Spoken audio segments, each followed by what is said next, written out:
De l'identification du pervers narcissique à la reconstruction. Découvrez ma nouvelle collection inédite. 8 livres, près de 2000 pages et plus de 60 heures d'audio pour vous accompagner. Sortie officielle le 3 octobre. Merci pour votre fidélité et votre écoute attentive. Chapitre 15. Le gaslighting. Le gaslighting, c'est faire vaciller la perception de l'autre en niant les faits, en brouillant les repères, en imposant une version falsifiée de la réalité jusqu'à ce que l'autre doute de lui-même plutôt que de celui qui le déstabilise. Cet épisode est tiré du volume 2, Ces stratégies, de la collection de 8 livres, Le pervers narcissique, l'œuvre intégrale de référence, à paraître en format numérique, papier et audio, le 3 octobre 2025, écrit et lu par Pascal Couder, psychanalyste, psychologue clinicien. Depuis plus de 30 ans, mon équipe de psychologues spécialisés et moi-même avons accompagné des milliers de victimes de pervers narcissiques partout dans le monde grâce à la vidéoconsultation. Continuez à nous suivre sur cette chaîne et sur www.pervers-narcissique.com. Rendez-vous le 3 octobre pour la sortie événement de cette collection. L'effacement de soi par confusion programmée. Il y a dans certaines relations une violence qui ne se voit pas, ne s'entend pas, mais qui se loge dans les interstices du discours. Ce n'est pas un cri, ce n'est pas un coup, c'est une logique, un langage qui détourne, qui invalide, qui désoriente. C'est ce que l'on appelle le gaslighting. Cette technique manipulatoire, rendue célèbre par le film Gaslight, Hantise, de George Cukor en 1944, repose sur un principe simple mais redoutable. Faire douter l'autre de ce qu'il perçoit, de ce qu'il ressent et à terme de ce qu'il est. C'est une violence qui n'a pas besoin de s'imposer de force, elle se glisse dans le doute. La mise en scène de l'invisible. Le gaslighting commence souvent sans que l'on s'en rende compte. Une scène banale, une contradiction minime, une incohérence dans les mots. Vous évoquez un souvenir et l'autre vous assure que cela ne s'est jamais produit. Vous exprimez un malaise, il vous dit que vous exagérez. Vous décrivez une situation, il vous accuse de paranoïa. Et ce n'est pas tant ce qui est dit qui trouble, c'est le ton, calme, posé, sûr. Vous, en face, commencez à douter. Et comme vous êtes quelqu'un qui cherche à comprendre, qui veut éviter le conflit, vous entrez dans la réflexion. Mais cette réflexion, vous ne la faites plus pour vous, vous la faites contre vous, pour vérifier que vous n'êtes pas trop sensible, trop fragile, trop méfiante. C'est ainsi que la désorientation s'installe. Vous commencez à interroger vos propres repères. Le glissement du vrai vers le probable. Avec le temps, ce doute ne reste pas isolé. Il se répète, il se généralise, et il finit par modifier la structure même de votre pensée. Ce n'est plus « est-ce que j'ai mal interprété ?» c'est « peut-être que je me trompe tout le temps ». La mémoire devient instable, les émotions suspectes, le présent flou, le passé négociable. Vous commencez à vivre dans un monde où la réalité est une matière instable, que l'autre peut plier, nier, réécrire à sa convenance. Et dans ce monde-là, ce que vous ressentez n'a plus de valeur en soi. Cela devient un symptôme, une preuve de votre instabilité supposée. Le manipulateur ne nie pas ce que vous vivez, il le redéfinit. La communication comme terrain de désintégration. Le gaslighting s'exerce par la parole, mais aussi par la manière de parler. Il joue sur les silences, les sous-entendus, les paradoxes. Vous êtes encouragé à parler, mais tout ce que vous dites est ensuite contesté, requalifié et réutilisé. Ce n'est pas une conversation, c'est un piège logique. Parfois, c'est un compliment suivi d'un sarcasme, une remarque douce, aussitôt contredite, une validation d'apparence, puis un glissement vers l'accusation.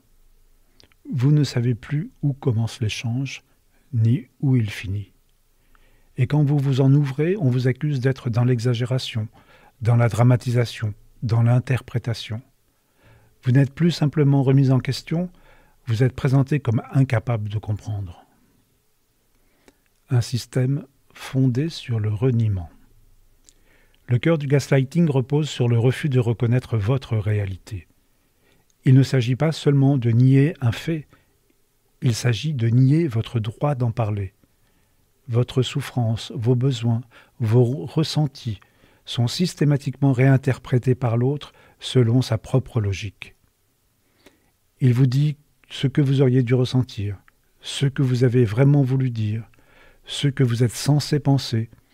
Et vous, prise dans cette logique inversée, vous commencez à adopter ces lectures pour éviter le conflit, pour retrouver un semblant de calme.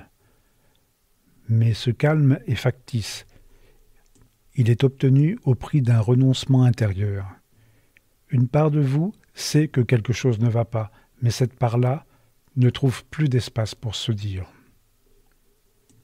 L'épuisement comme aboutissement. Le gaslighting ne vise pas seulement à désorienter, il vise à épuiser, à vider l'autre de sa capacité à résister, à rendre toute opposition stérile, toute défense inutile. La victime, à force d'être contredite, reniée, contournée, cesse de lutter. Elle se replie, elle doute de tout, même de ses doutes. Et c'est là que le manipulateur prend toute la place. Il devient le seul garant de la réalité. Il dicte ce qui est vrai, ce qui est acceptable, ce qui mérite d'être retenu.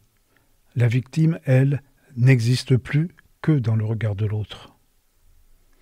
Une relation qui nie le sujet. Au fond, ce que le gaslighting détruit, ce n'est pas simplement la communication. C'est la structure du sujet. La personne ne sait plus qui elle est, ce qu'elle pense, ce qu'elle ressent. Elle ne sait plus si elle a le droit de dire non, de poser une question, de faire confiance à ses impressions. Et ce doute-là, une fois installé, ouvre la voie à toutes les formes d'emprise. Car il prive la victime de ce qui pourrait encore la protéger, sa pensée autonome. Une atteinte lente de la conscience de soi. Ce que le gaslighting détruit, ce n'est pas seulement la perception d'un événement, c'est la capacité de se fier à soi-même dans la durée. À force de nier, déformer, inverser, le manipulateur entraîne la victime dans un état où elle ne sait plus à quel moment elle a commencé à douter. Ce n'est pas une confusion ponctuelle, c'est un effacement graduel de la pensée autonome. Ce qu'elle ressent, elle ne le dit plus. Ce qu'elle pense, elle le reformule. Ce qu'elle est, elle le place sous condition d'approbation. Ce glissement est insidieux, il ne se vit pas dans la révolte. Il s'installe dans le silence intérieur, dans ces petits moments où la victime se corrige mentalement avant même de parler, où elle renonce à une remarque par fatigue, où elle se dit « ce n'est peut-être pas si grave ». Et c'est ainsi que la réalité qu'elle perçoit cesse d'être une base commune pour devenir un terrain à négocier, chaque jour, chaque phrase, chaque émotion. L'isolement intérieur comme dernière étape. À un stade avancé, le gaslighting ne nécessite plus la présence du manipulateur pour continuer d'agir. Il a été suffisamment intégré. La victime, seule, continue à douter, à se méfier de ses souvenirs, à s'accuser de réagir trop fort, trop souvent, pour rien. C'est là que le piège est le plus solide, quand la voix de l'autre est devenue sa propre voix intérieure. Et dans cette solitude psychique, il devient très difficile de chercher de l'aide, non pas parce qu'on ne veut pas, mais parce qu'on ne sait plus si on en a le droit. Le monde extérieur paraît étranger, les autres n'y comprendraient rien, et chaque tentative d'en parler semble bancale, incomplète, floue. Pourtant, c'est souvent dans ce flou qu'un mot posé par l'autre, un vrai autre, un thérapeute, un proche lucide, peut relancer le processus de reconnaissance de soi. Pas brutalement, mais comme une lumière lente qui revient. Pourquoi le gaslighting est central dans la perversion narcissique? Le gaslighting n'est pas une technique parmi d'autres. Il est le cœur de la mécanique perverse, parce qu'il permet au manipulateur d'imposer sa vision du monde comme unique, indiscutable, incontestable. Dans la perversion narcissique, l'autre n'est jamais reconnu comme un sujet autonome. Il est un reflet, un prolongement, un objet à façonner. Et pour que ce façonnage soit complet, il faut faire taire la perception propre, empêcher toute pensée divergente, toute mémoire qui résiste. Le gaslighting est donc l'outil par excellence de l'effacement psychique, celui qui permet au pervers narcissique non seulement de contrôler, mais de reconfigurer la réalité à son profit. Il ne se contente pas de séduire, de dominer ou de punir. Il réécrit le réel pour mieux le posséder. C'est cela la violence fondamentale du processus. Vous ne vivez plus ce que vous vivez ce qu'il vous dit que vous vivez. Et c'est précisément ce brouillage total qui garantit son emprise. Retrouver son propre centre de gravité. Le gaslighting détruit en silence. Il ne frappe pas fort, il frappe longtemps. Il fait vaciller ce qui, en nous, semblait inébranlable, notre capacité à nous faire confiance. Et dans ce vide, le manipulateur s'installe. Il devient la boussole, le repère, l'interprète, jusqu'à ce qu'on ne sache plus à quel moment on a cessé d'exister comme sujet. Mais le doute, aussi épais soit-il, n'est pas irréversible. Il suffit parfois d'un décalage, d'une voix extérieure, d'une émotion qui résiste, pour que la réalité commence à se remettre en place. Ce n'est pas la force qui restaure la clarté, c'est la répétition de petits gestes intérieurs. Une pensée qu'on accepte de croire, une phrase qu'on ne laisse plus être retournée, un ressenti qu'on reprend comme sien. C'est par là que commence la fin de l'emprise. Non pas en criant plus fort, mais en retrouvant lentement le droit d'être celui ou celle qui perçoit, qui sait, qui sent. De l'identification du pervers narcissique à la reconstruction. Découvrez ma nouvelle collection inédite. 8 livres, près de 2000 pages et plus de 60 heures d'audio pour vous accompagner. Sortie officielle le 3 octobre. Merci pour votre fidélité et votre écoute attentive.